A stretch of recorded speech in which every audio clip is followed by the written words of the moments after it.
Šogad savu 30 gadu jubileju svin Daugavpils vienības nama Latviešu un latgaliešu kultūras centra folkloras dziesmu un deju kopa Svātra. Jau šo sestdienu vienības nama koncertzālē notiks jubilejas koncerts, kurā kolektīva dalībnieki izdziedās un izdansos savu iemīļotāko repertuāru no 30 gadus krātā dziesmu un deju pūra. Svātra savu darbību ir uzsākusi 1994. gadā un toreizējā Daugavpils ekoskolā. Kādreiz tas tika dibināts kā bērnu kolektīvs, un tajā darbojās bērni vecumā no 3. klases līdz 6. klasē. Bet, kā ir zināms, bērni aug, izaug un atstāja savas mājas un atstāja arī ekoskolu, un līdz ar to pienācās kolektīvam mainīt. Kādu laiku mēs darbojāmies arī Augšdaugavas novada kultūras namā Vārpa, un jāsaka mīļš paldies par šīm jaukajām un siltajām mājām.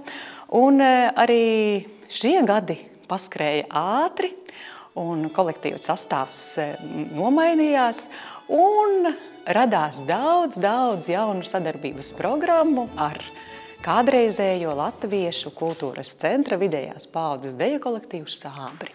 Svātra un Sābri radīja jaunas koncertu programmas ar latviešu skatuviskajām dejām un dzīvo muzikālo pavadījumu. Sadarbība veidojās tik cieša, ka ar laiku abi kolektīvi sauga vienā spēcīgā folkloras dziesmu un deju kopā, kas ne tikai izzina, saglabā un popularizē Dienvidlatgales nemateriālo kultūras mantojumu, bet ar savu augstvērtīgo sniegumu nes Daugavpils vārdu tālu aiz Latvijas robežām. Viena no nozīmīgākajām Svātras iniciatīvām nemateriālā kultūras mantojuma saglabāšanas jomā ir Latgales folkloras skola. Jau vairāku gadu garumā, pateicoties Latgales kultūras programmas finansiālam atbalstam, gan pašiem Svātras dalībniekiem, gan ikvienam folkloras kustības interesantam ir iespēja apgūt tradicionālo instrumentu spēli, tradicionālo dziedāšanu un dejas pie Latvijā pazīstamiem un atzītiem etnomuzikologiem un horeogrāfiem. Svātra no latgaliešu valodas nozīmē nojauta un nojausma. Un mēs tā kā vienmēr esam teikuši, mēs savā svātrā gribam parādīt, kāda ir mūsu nojauta un nojausma par mūsu senču dzīvi.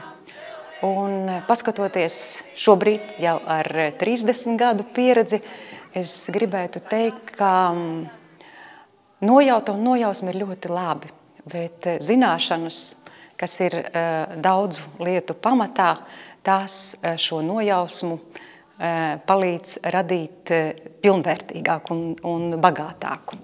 30 gadu laikā Svātras pulkā bijis 81 dalībnieks. Šobrīd kolektīvā aktīvi darbojas 30 dalībnieki. Gadu gaitā kolektīvs kļuvis par lielu draudzīgu saimi, kur dalībnieku pulkā sanākušas veselas ģimenes. Jāpiebilst, ka jau 2. sezonu Svātras paspārnē darbojas arī bērnu folkloras kopa Svātriņa, un katru sezonu kolektīvam pievienojas pa kādam talantīgam dziedātājam, muzikantam un dejotājam. Svātrā es darbojos kopš šī gada marta.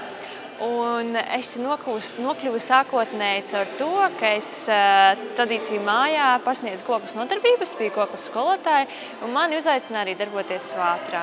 Ir ļoti ģimeniska sajūta, ļoti ģimeniska atmosfēra, un man ir liels prieks, ka Daugavpilī ir tāda vieta, kas ir gan tradīciju māja, gan vienības nams, kur ir tāds latviskais gars, un varam justies tiešām tuvāki tradīcijām.